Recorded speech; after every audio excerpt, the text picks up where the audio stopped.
So there comes times in our lives when we don't know what to do.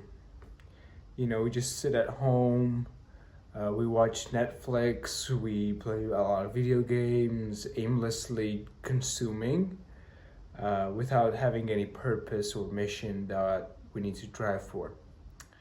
And sometimes in those periods, we also don't know what we need to aim for, right? Let's say we achieved all of our goals that we wanted to do, and now we just kind of slipped back into our old habits, like consuming a lot of content.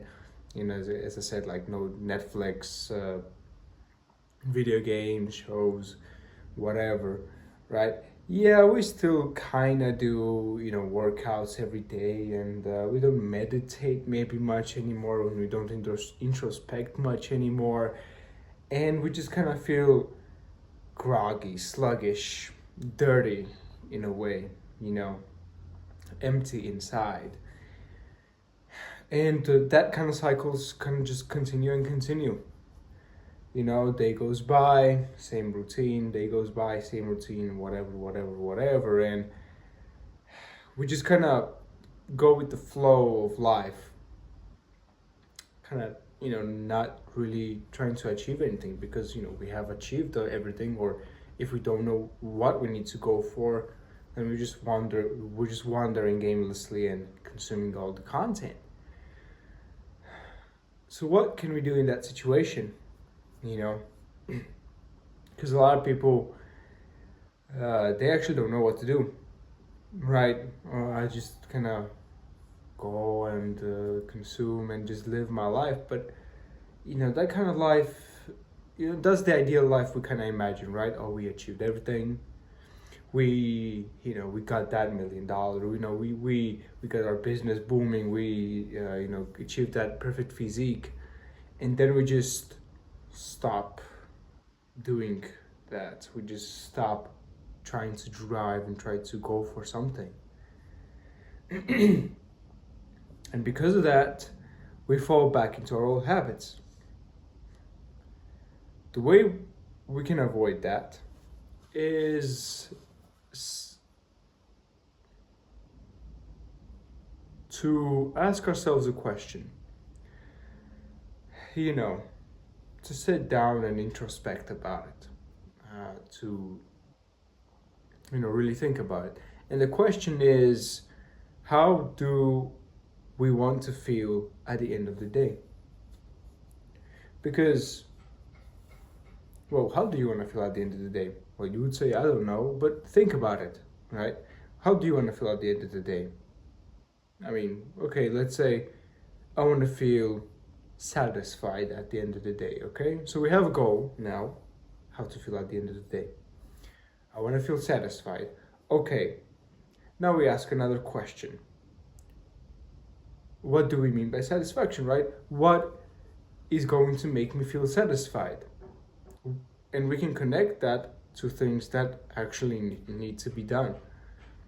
Because we can be in those kind of moments where even if we are trying to achieve our goals, we get into a rut and we kind of lose the sight of our end focus of our aim that we need to be achieving. And so in those situations, this question works perfectly because that's something that I've been implementing for a while now and it just works very good. How do we want to feel at the end of the day? Okay, I want to feel satisfied, let's say. How can I feel satisfied? By doing things that need to be done, right? So these are very general answers, but it's like, okay, what are the things that need to be done? Well, I need to clean the house. I need to work on my business. I need to, study harder for the exam, whatever it could be, right? Okay. And what can I do to start those things? Oh, let's just sit down for 5 or 10 minutes and do the task. And then when you actually do sit down and do the task for exactly 10 minutes or 5 minutes, however the amount of time you said you would do it, you just stop. And I can guarantee 2 things may happen. One is that you genuinely feel satisfied and productive. Or two, you're not satisfied enough, so you keep working longer and longer because you don't think that 10 or 15 minutes was enough. So in both cases, that's a win-win because you actually did the thing and you got to feel satisfied. And you can do that for the rest of the day as well. Okay, what are the other things that can make me feel satisfied? Oh, I need to clean the dishes. The simple stuff. You go and do it, and then you feel satisfied. So the best way to kind of get out of this kind of aimlessness is to, or at least the basis, step one to get out of this aimlessness that you have on your day-to-day life is like, asking yourself, how do you want to feel at the end of the day? Okay, I want to feel productive at the end of the day. Okay, what can make me feel productive? Oh, by doing this. Okay, how can I start doing this? By working on it for 5 or 10 minutes and then stop. This is a just bare bones example. It's a very practical example you can use as well, but you can apply it to other aspects of your daily life, essentially. So, you can go on and try it. You can try it if you want to. If you don't want to, that's totally fine. If you have any better ideas on how to do it, I'm very open to receive that feedback down in the description. In the comments. If you want more from me, there's going to be a link down in the description. But for now, I'll see you later.